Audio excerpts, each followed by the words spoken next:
But as soon as you're let out into the wild at age 18, no one cares anymore about you doing things the correct way. All they care about you doing is getting it done. That's it. And sometimes part of that criteria is doing it the correct way. But a lot of times it's just going to be getting it done. It's just going to be, did it work? Did it accomplish the goal? And especially for people who are going to be in creative fields like marketing.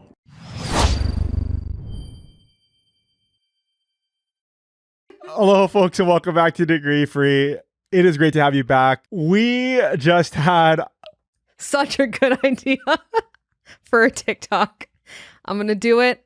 Follow us at Degree Free on TikTok if you want to see this, but maybe we'll put it in the show notes for the next episode. How about that? Yeah. Follow along on TikTok if you haven't already. Anyway, let's jump into today's episode. Today, we are doing a continuation from last week. It's actually not even a continuation because we basically teased it out last week of what we were doing or that this was going to be fun. And then I came with such a banger that that had to end.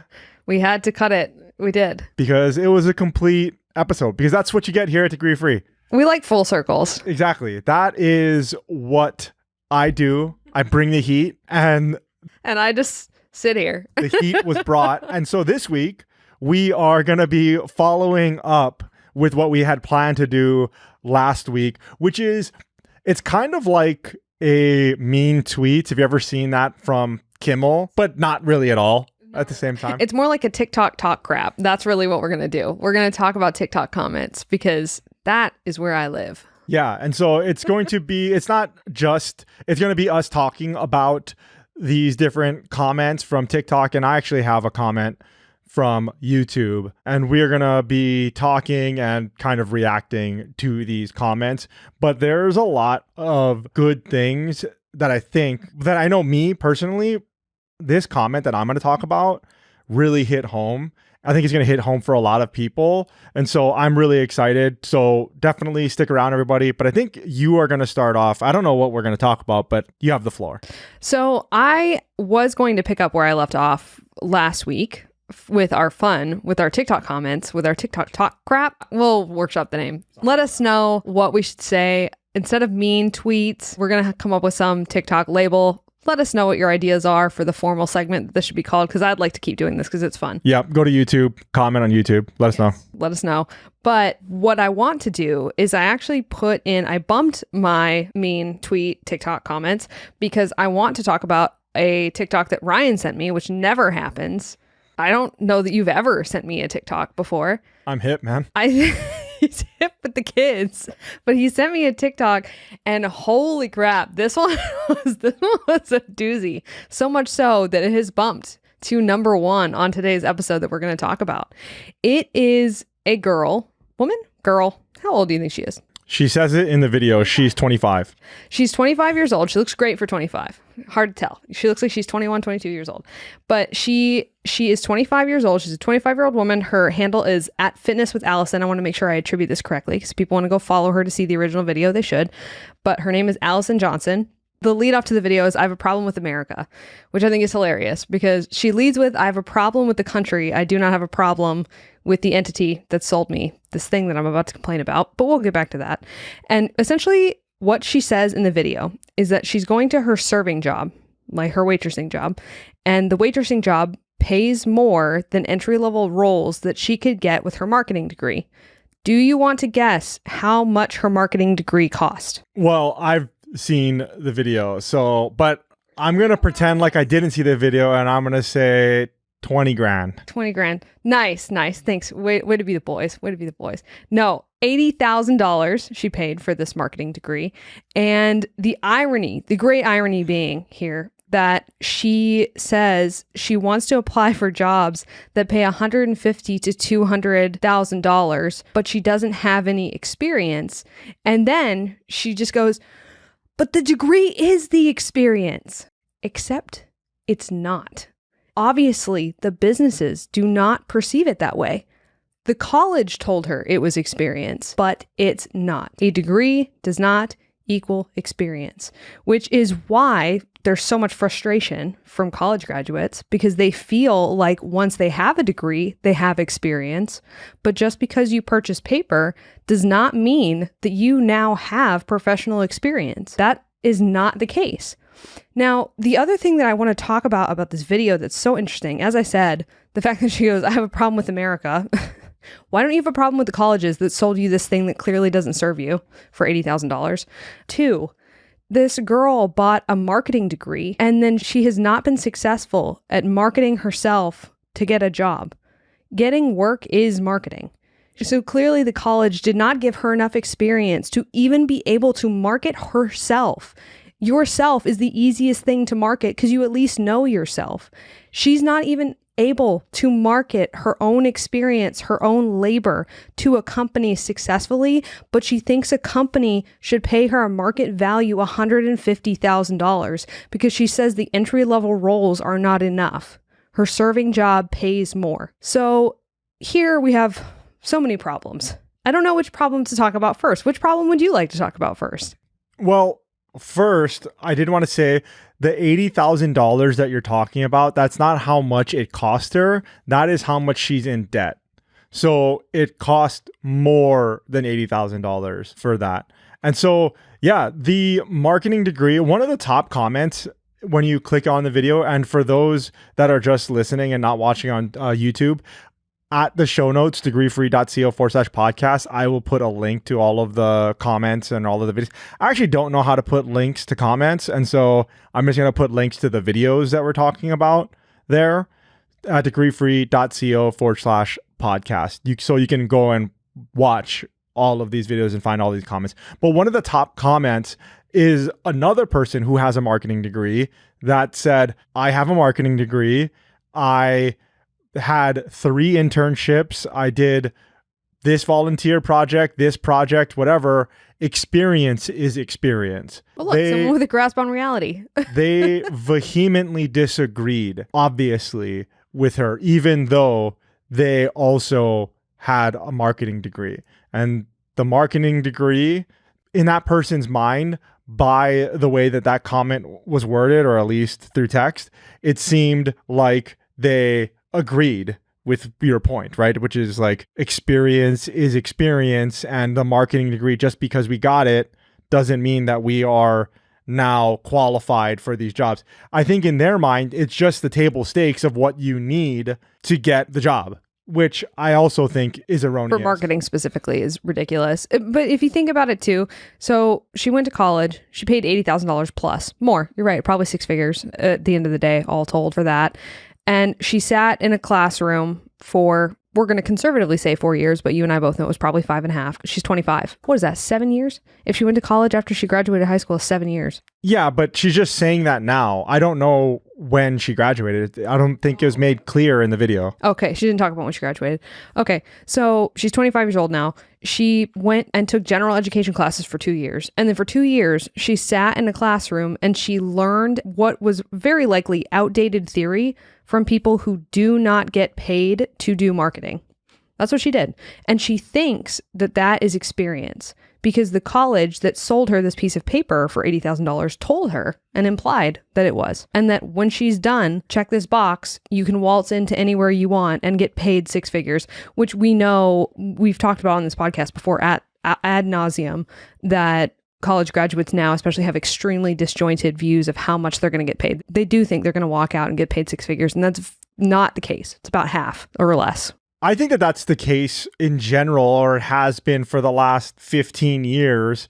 When I went to college, that was definitely the case. I thought that I was going to get paid X amount of money. I think by the websites that were around at the time, I think it looked like I was going to get paid like $90,000 or $80,000 right out of college. And so it wasn't necessarily the college itself that was saying this, but it was all of the resources that are built around colleges and around that system that are also trying to make money and trying to gather data. And so, you know, what she says, the marketing jobs don't pay more than her serving job. I know how that feels. I literally know exactly how that feels. I got my 4-year degree, I got it in economics, and then I applied for jobs. The jobs that I was applying to were paying way less than what I was making as a bartender. It was crazy. And it was difficult for me at the time to deal with that realization. And so I understand the frustration of what she is going through. She hasn't made it out the other side yet and realized like, hey, complaining about your degree and then that not being counted as experience when it quote should be, okay, that's not going to get you more experience.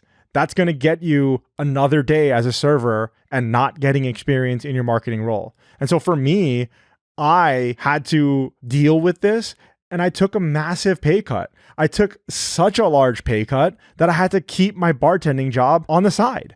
Because college takes 5.5 years for most college graduates, by the time they graduate, they have this really inflated sense of where they should be, and they're not willing to actually take entry-level work anymore, which is so interesting because that's what you have to do, and you have to go get an entry-level job. Like the person who's applying at 18 to a marketing role that pays 40 grand they are applying side by side with a 25-year-old who has a serving job, a marketing degree, and $80,000 worth of debt. Applying to the same job, you're in the running for the same job. You have the same amount of experience.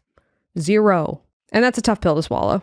Is there anything else that you wanted to get into with this one specifically? Yeah, I don't just want to beat her down. I want to also say that we have one of the best, actually. It's really one of my favorite podcast episodes you've ever done, but it was with James Stewart, and he's a digital marketer, and he breaks down probably as basically as you could and very comprehensively and very clearly how to get into marketing and build experience and actually build a portfolio and get entry-level jobs. And anyone who's interested in digital marketing, I would highly suggest going back and listening to that episode. It is great. Yeah, it is a very good primer on the beginnings of how to become a digital marketer from his perspective. Because his perspective is from Google ads. Like that's how he cut his teeth and that is what he is good at. He is good at running paid ads. And so it's not necessarily from the creative side of it. It is from the numbers and cents, paid ads and paid acquisition side of it. And he goes over a very, very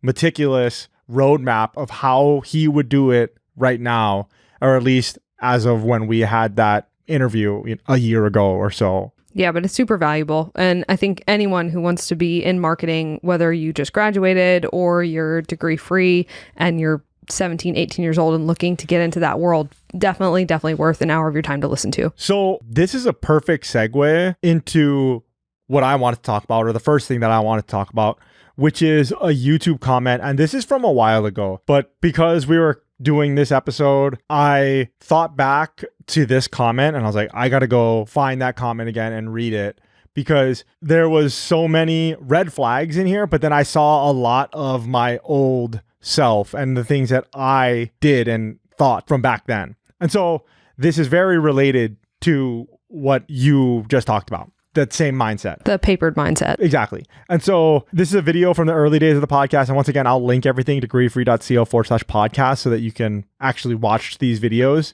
And in the video, I am just talking about, this is from the early days of the podcast, our first studio. And I am talking about how when I was in the restaurant industry, when I was a server, before I was ever a bartender, whatever, even when I was a bartender, I worked with so many people that had college degrees. It was insane. I worked with so many people that had psychology degrees. They had master's degrees. They had advanced degrees, but they did the exact same job as me and they got paid the exact same amount as I did. Then you went on to say that 56% of graduates are under or unemployed and they get paid $37,000. And because they get paid $37,000 a year, that's what their degree is worth. I think that's still valid. Sure. I don't know about the 56%. I don't know if that's changed or not. But as far as if that's what you can get, that's probably what it was worth. I mean, for myself, that lines up perfectly because what we were talking about earlier, I thought that I was going to get paid $90,000 or $80,000. I didn't go at my degree or my major willy-nilly. I chose it specifically but the numbers that I had and the resources that I were pulling from were just inaccurate. And that goes to, I think, that the Mark Twain saying, it's not what you don't know that'll hurt you. It's what you think you know that just isn't so. And so I made these decisions thinking I was going to get paid 90 grand. And then when I walked into these interviews, they were offering me like $12 an hour. A little shocking. So when I ended up, I don't know if I've ever told this story before, but we have a lot of new listeners, so I'll tell it again. When I went into my interview for the bank job that I call myself a monkey with a headset, and so I actually got a job before that, and I've had a couple of jobs before that employing my degree, and I'm using that in air quotes for everybody. And so when I went to this interview, it was actually the negotiation stage at this point. I had landed the job. I go to the downtown office and I walk in and I'm talking to the HR person or the manager. I didn't even remember who it was anymore. And I was talking to them about how much money I should get paid. And they gave me the offer, and the offer was $31,000 a year. So that is a third, literally a third of what I thought I would be making out of college. So that just shows you my discrepancy of like what I thought was possible. I was off by 3x, right? Like that's crazy. That's crazy. But what made this conversation memorable was that I had always heard that you always negotiate, right? You always negotiate. And so I was like, okay, I'm going to negotiate because I had a job already, right? I was working another bank job, and then I was also bartending. So I was like, what do I have to lose, right? I'm just going to throw a number out there. And I was like, what about 37? And she goes, ah. He has told this story before, and every time it gets me. Honestly, too, what a power move. Yeah. She literally she goes, huh? Yeah. No. She literally laughs at me, and then she just like, we can offer you $12 an hour.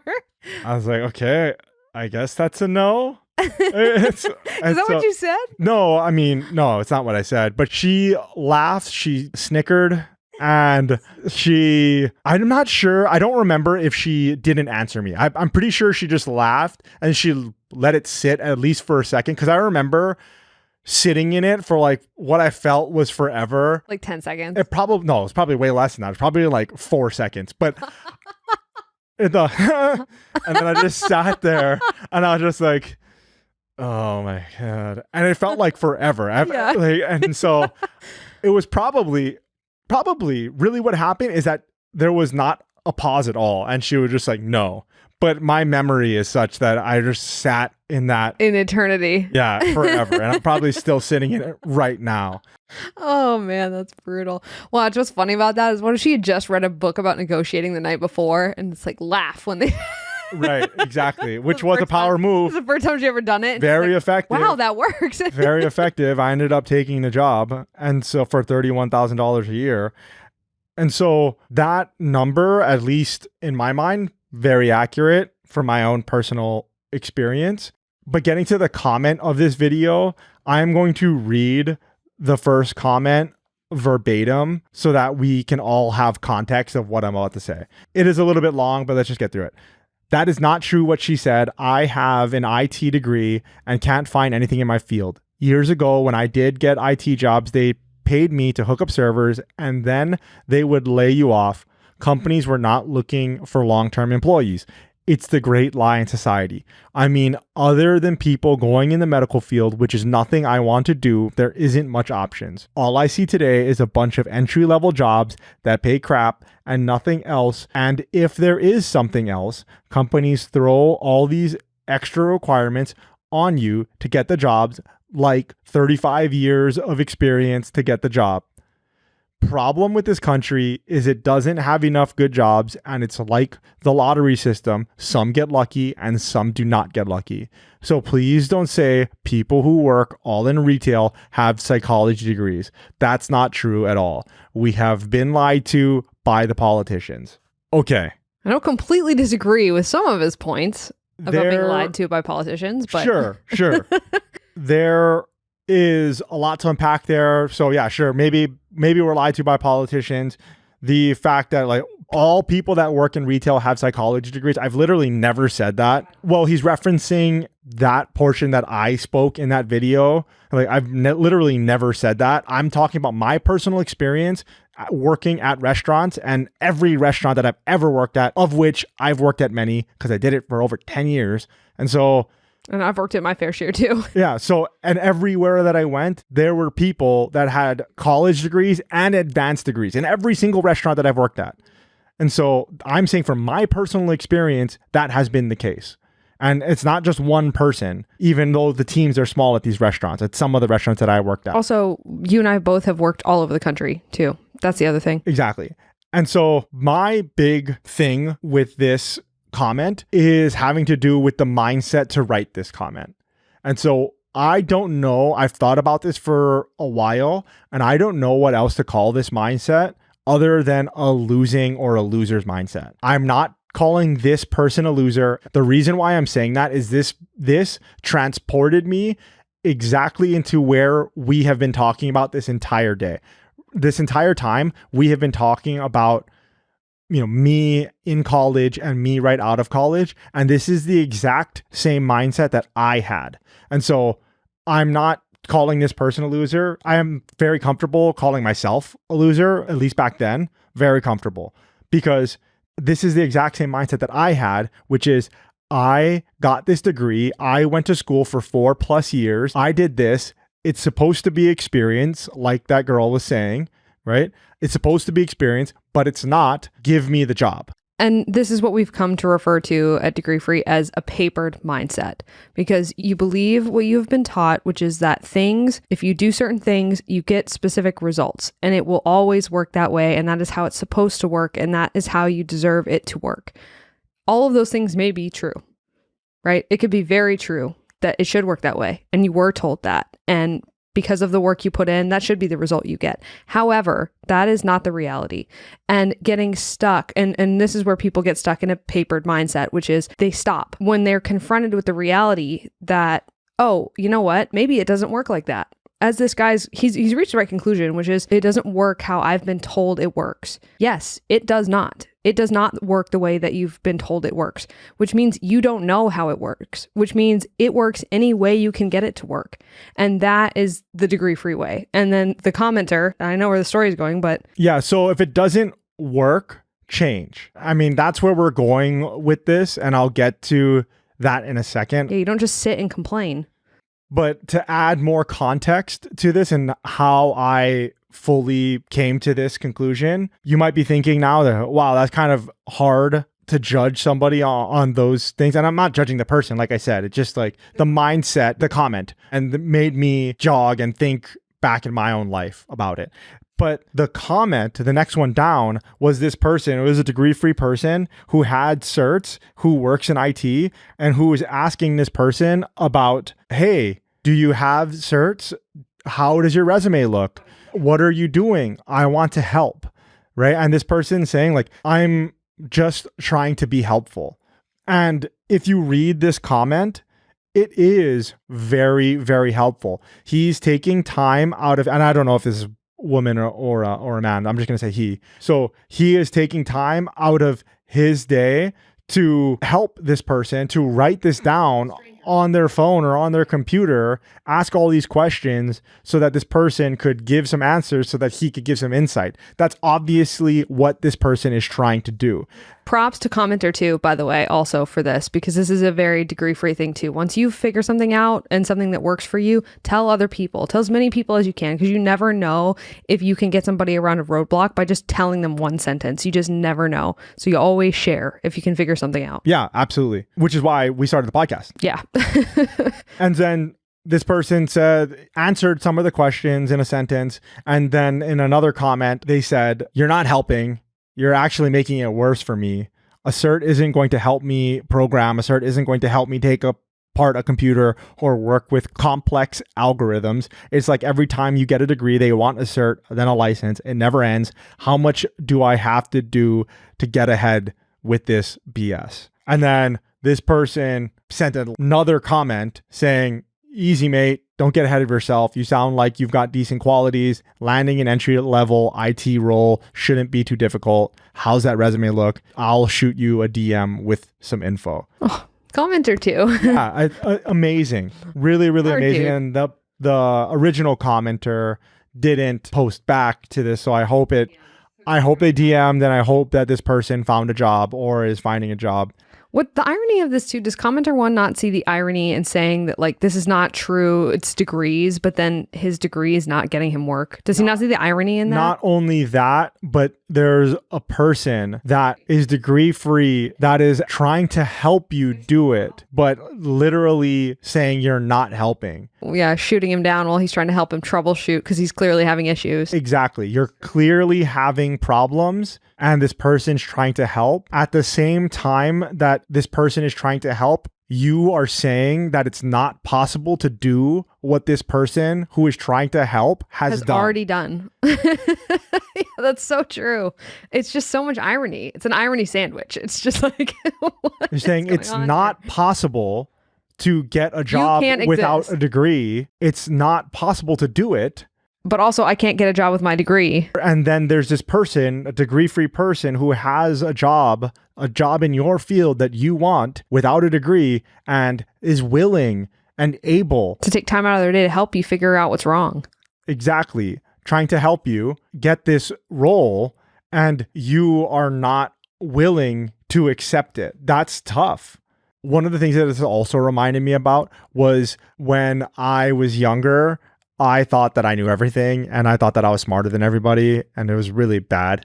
But I would graduate college, and then I would see all these people have jobs that I really, really wanted, right? Very similar to what this person is talking about here. But they didn't do what I did. They didn't go to college. They didn't get a degree. They didn't put the hard work in that I put in. They didn't put the 4 years in of going to class, balancing a part-time. For me, it was a full-time job, right? They didn't do all of that work. They just went to work and, quote, got experience. But I went to college. And so I looked at those people that had what I wanted, and I was jealous, and I said, that doesn't make any sense. You're so dumb. How is it that you got a job when you're dumber than me, quote unquote, when you didn't put as much work, quote unquote, as I did into doing this, into gaining the experience, quote, into doing all of these things? How did you get this job and I didn't? You're an idiot. But I wasn't actually asking them the question.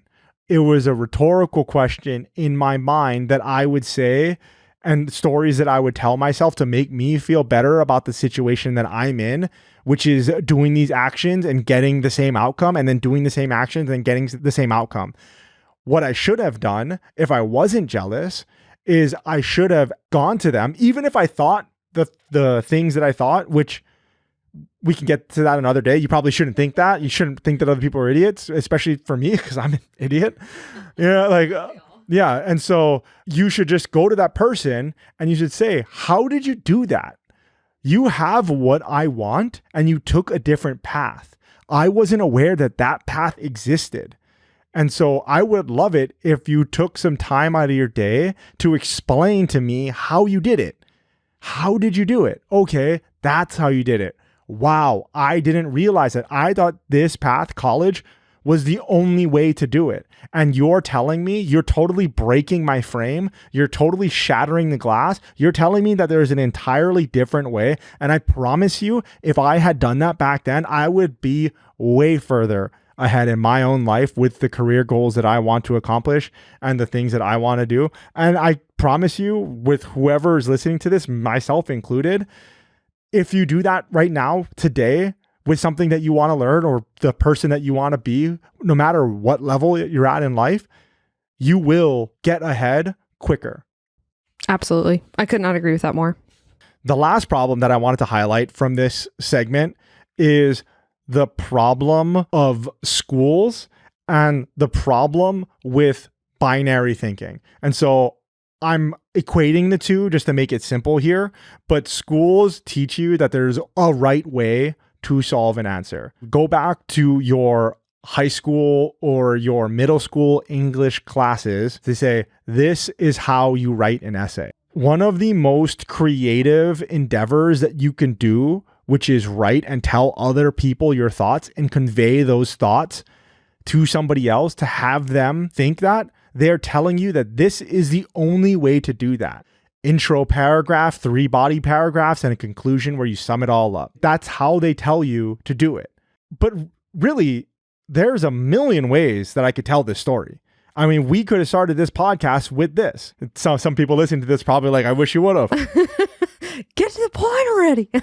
Exactly. But that is what school teaches. And that is the binary thinking that I had at the time. And I think that the first 2 people that we've talked about so far in this segment, that TikTok video and this commenter have, and that's what they're suffering from, which is this is the only way to get there. And until your frame is broken, and until you have met somebody or surround yourself or are exposed to people that have done different things, you don't know any other way to do it, because just like everything, you don't know what you don't know. And so it reminds me a lot of firefighting. Right. So for those that don't know, I used to be a firefighter. It's a big part of my life. Loved it. Best job in the world. All of that. One of the things with firefighting is that every situation is dynamic. And so you can learn how to solve these problems and you can drill them and practice them. That's what drilling is, right? You can drill them all the time, but it doesn't matter when you get out into the field. When the house is on fire, when the person needs to get cut out of the car, it doesn't matter how many times that you practiced it. Like, yes, this is the most efficient way to do it. I've learned that. Absolutely.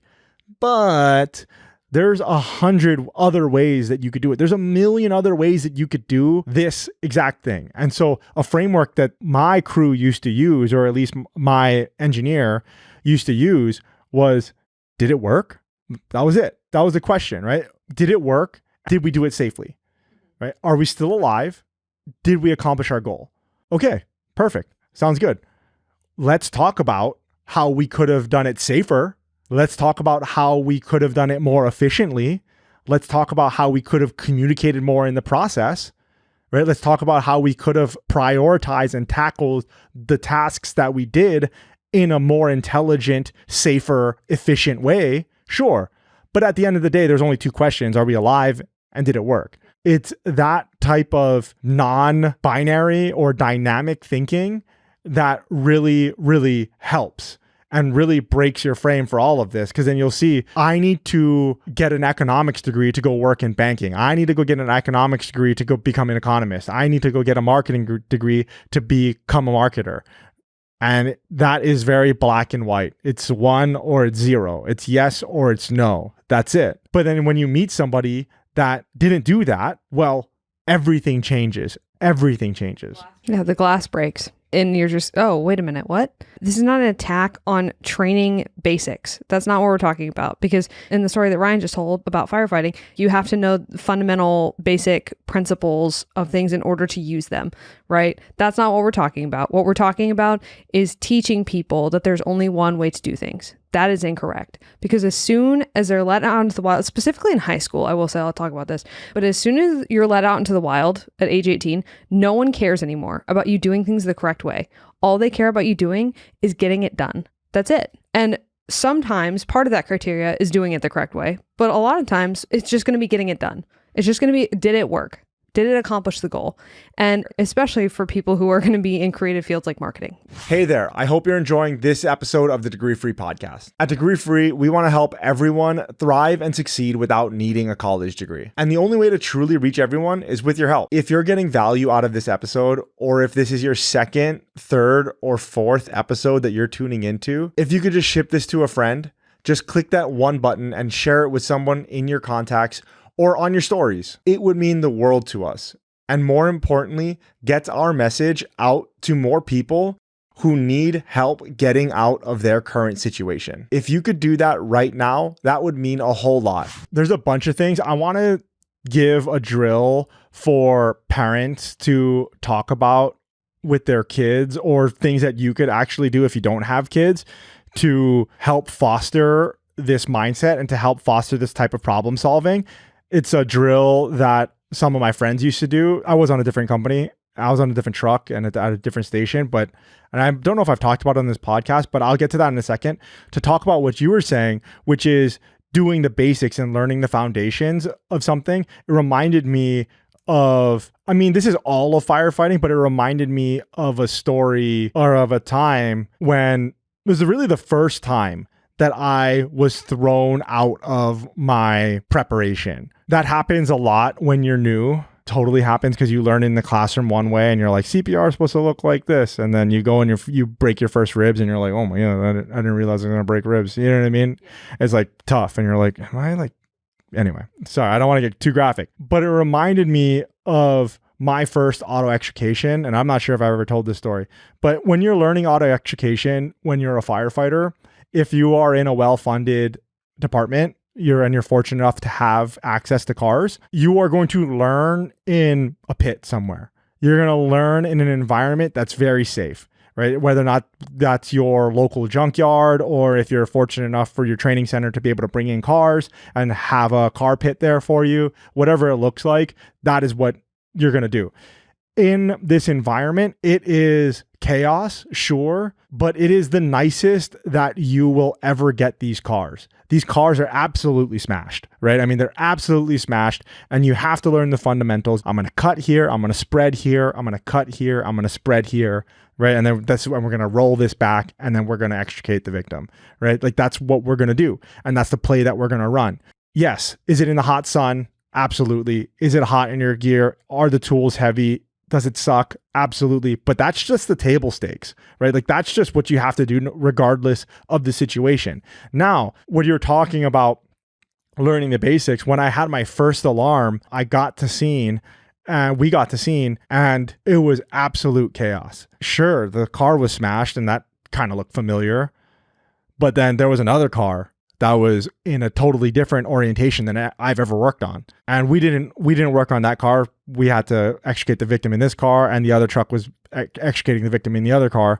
And I was like, okay, but the victim that we are working on is up against the median. And the whole playbook just went out the window because the driver, I don't want to get morbid, but the driver of the car is deceased and the passenger is pinned in and she's soon to be deceased or she's dying. And sorry for kids listening to this or anything like that, but she's dying. And I'm just like, I have the spreaders, what they call the jaws of life. And I'm like, how do I get there? Right? Like, how do I even get to start the thing that I was trained to do? And luckily, this is why you're a team as firefighting. And my team was very experienced. I was the youngest person by far on my team. And they hadn't seen this before, but they had seen many other things. And so me being a beginner, I didn't know how to solve this problem. I didn't even know how to begin to solve this problem, right? Like that's just me going to get my degree, right? Like I was like, I'm just going to go and do this thing. And I thought I was just going to arrive to scene and I'm going to spread this thing open and this person's just going to walk out of there, right? No, we had to completely shift the car, do an entirely different play to get the car into a place where we could go and do our job, right? And then so many things happened on that one alarm while we were working that one call that wasn't by the book, right? I mean, one of the firefighters in there, they say, never take your helmet off when you go inside the car, never leave yourself in like pinched situations because things can happen and then, pinches and then you get pinched and then things aren't good, right? But we had to stabilize her head, right? And so you're not supposed to take your helmet off when you go in, but there wasn't any space because the car smashed.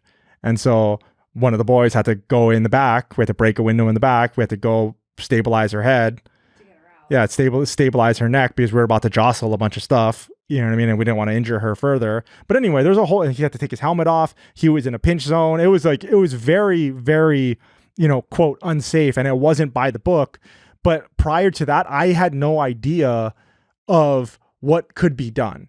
Right? Like I didn't understand. I only understood what I understood, which is this is exactly fundamentals in a controlled environment, not cars whizzing by and somebody already dead and somebody bleeding out. Exactly. Somebody screaming. Yeah. Actually, she wasn't screaming because she was actually close to death. But so that's a long-winded way of saying that it wasn't until I saw Real life. And I saw problems being solved in a dynamic way, even though that's not what we were trained to do.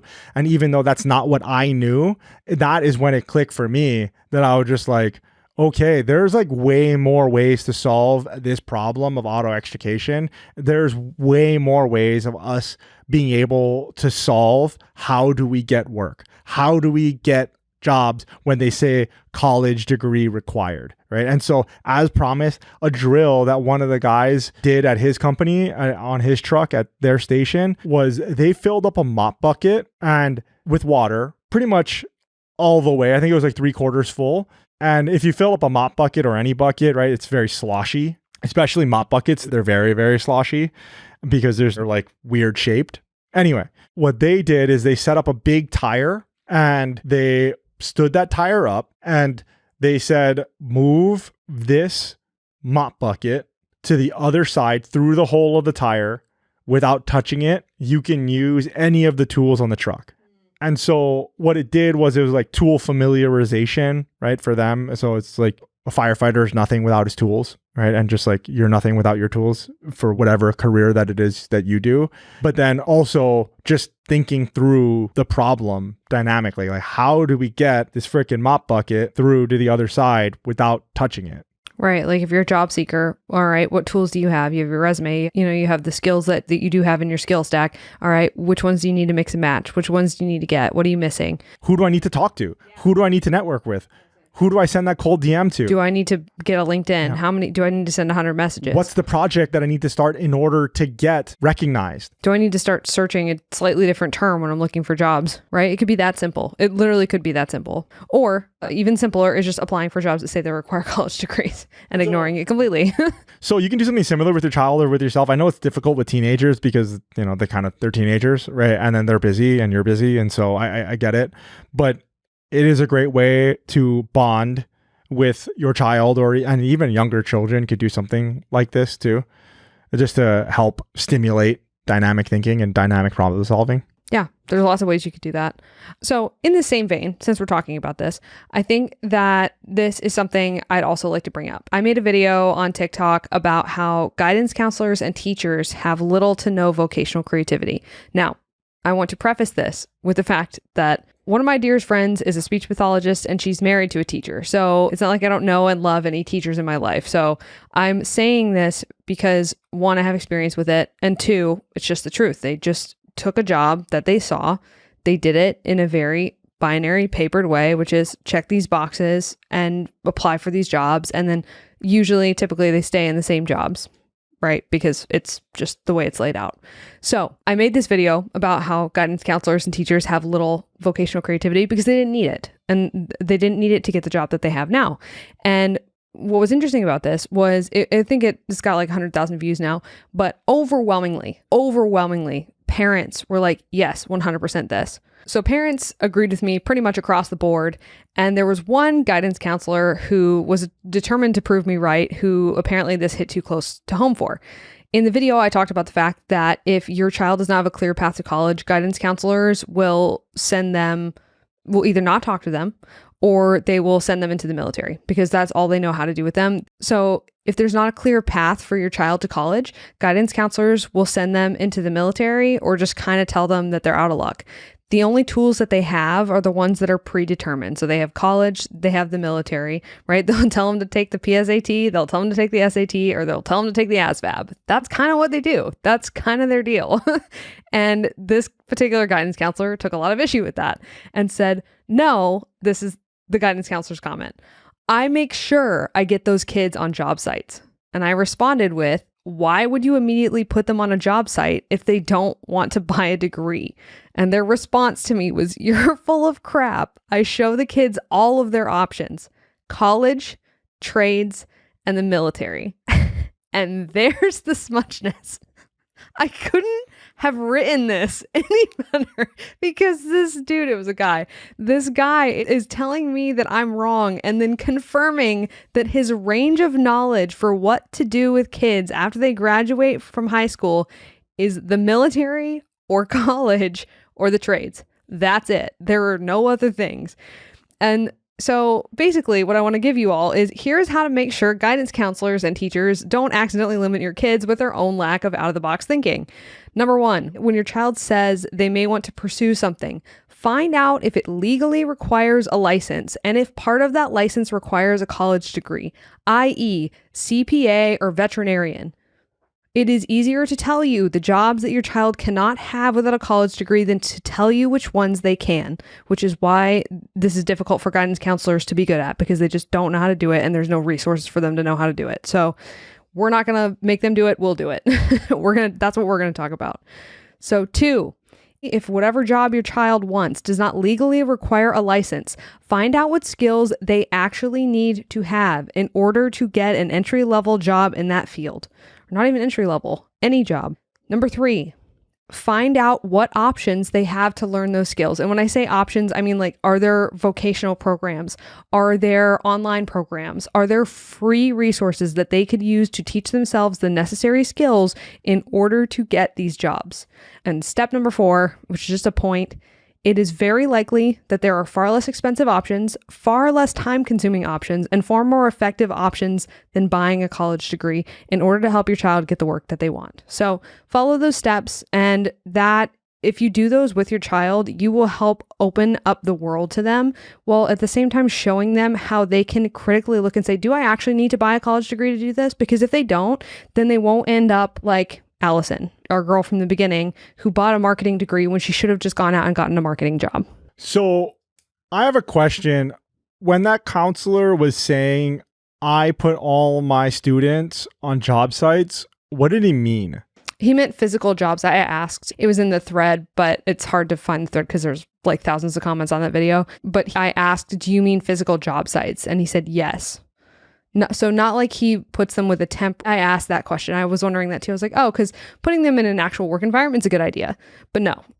Puts them on construction job sites. Got it. Because when I hear job sites, I think of ZipRecruiter. I think of Indeed. I think of LinkedIn. I think of like going to jobs, and not like I physically going to a job site, but I think of like going to a job website. Maybe that's not the role for them, but that doesn't seem like that's too bad of a thing. No, it's not. And I gave him the benefit of the doubt in that I assume that's what he meant. No, that's not what he meant. He meant he hands them a yellow neon vest. That's what he meant. Which there's nothing wrong with that. For some kids, that's a great thing. And it's going to lead to them having hard skills and business ownership one day. But that's not the de facto. I get really tired of this whole Mike Rowe-esque, like, if you don't go to college, the trades. Like, yeah, or literally almost anything else. Yeah. Literally almost anything else. Absolutely. I think a lot of those people, they get 50% of the way there, or, some percentage of the way there, which is not college, but then they reinforce the college thinking, which is go do a trade work or go do any other specific subset of work. It could be anything. Trades is just what it is now, but it could be programming or whatever else, like literally anything else. That this subset of jobs is set aside for people that don't have degrees, and you can have a great life if you go ahead and do one of these subset of jobs, which is true. Absolutely true. There are a lot of people out there that do whatever that subset of jobs is, that make more money, that are happier, that have fulfilling life, that have wives, that have husbands, that have families, and like, oh, everything's great. Right? Absolutely, with whatever subset of jobs that is, sure, definitely. What we are saying is that you don't have to go to college to do anything, or just period, like just period. And then if you do that, or if that's where the sentence ends, okay, well, every job is open up to you, right? Like, it's not just this subset of jobs that's appropriate for non-degreed, for degree-free people to go into, right? And for all those people, Micro included, all of those people that are just like, yeah, don't worry. Yes, you absolutely don't have to go to college. Go into the trades instead. Go ahead and cut hair, get into the beauty industry, whatever else that you've heard. all of these people are reinforcing what the colleges are saying. Which is, we are the only pathway to anything other than the trades. Exactly. And so you've got it kind of, but you're also really helping them out. The other day, My First Million had on Scott Galloway, who's a professor. I've stitched a bunch of his videos because I think that his views on what's going on in the economy and in work are in a lot of ways really ironic and really incorrect. But he thinks it's a crisis that boys are not going to college. And I think that it's a solution to a failed system. And that is what I said. I just said, it's not a problem that these boys are choosing not to spend what's totaling up to be $500,000. It's the fix to the problem. The system is bad and they're not buying. That's not a bad thing. That's a good thing. And it was interesting because in the comments, there was an angel investor. This is what his Twitter bio said, an angel investor, where I just said, this is the solution, not a problem. And he said, well, how do you suggest these boys provide for their families with just a high school education? And I was like, get literally any job. And he's like, what do you mean any job? And I said, there's very few jobs that you're barred from if you don't buy a college degree. And then he said, well, but don't you think that maybe we need to make these jobs more attractive? And I was like, no, I don't think that you need to tell people that it's attractive to be a software developer or a professional photographer or any amount of jobs that you can get without buying a college degree. But it's just interesting because this guy, apparently it had never occurred to this guy that you could do any of those things without buying a college degree. I did want to talk about one more thing, talking about the guidance counselors and not knowing all of the options that are out there and then not giving great advice, which is what this boils down to. The problem, like you said, of one of them to however many, if you think the teacher student ratio is bad, the guidance counselor to student ratio is atrocious, which makes sense. It's very difficult to track and justify the usefulness of their job. And we've talked about this before, but what is really easy to track? Student debt. No, enrollment. Yeah, right. College enrollment or military service. Military service, those are really, really simple to track and they're cheap. And so they're going to go to simple and cheap rubrics to track to make their school more attractive to parents so they can get more funding. So it's the system. And so it's just, it's just a system of that, because if they don't do that, then they're bad guidance counselors. Yeah, by their job metrics. Right. They're not well equipped on purpose. Yeah, what you measure gets managed, right? You're measuring the wrong thing. That's it. That's what it all boils down to when it comes to guidance counselors, when it comes to high school students, when it comes to their outcomes. And like I've said before, I get it. It's very difficult to track just going and doing life. It's very difficult to track outcomes past a certain whatever, right? But it's just like, here's high school, here's college, I did my job. Awesome. I'm great at my job. That's it. Which is why we're doing this, because we're trying to fight that battle with you, I should say. Yeah, absolutely. And I think that's pretty much it. And if you want more degree-free jobs, degree-free resources, and cool stuff that Ryan and I find, go ahead and go over to degreefree.co/newsletter to sign up for our free weekly newsletter. Yep. And that's pretty much it for this week, guys. I really liked doing this episode, and I hope that it was useful for other people, and I hope that you also enjoyed it. If you liked it and you made it this far, comment in YouTube and let me know that you guys like this, because I have thought there's a lot of comments out there, especially on TikTok, since we have so many TikTok followers. But leave a comment in YouTube. Let us know if you want more of this. Let us know if you want less of this. Let us know what you like. But yeah, that's pretty much it for this week, guys. Aloha.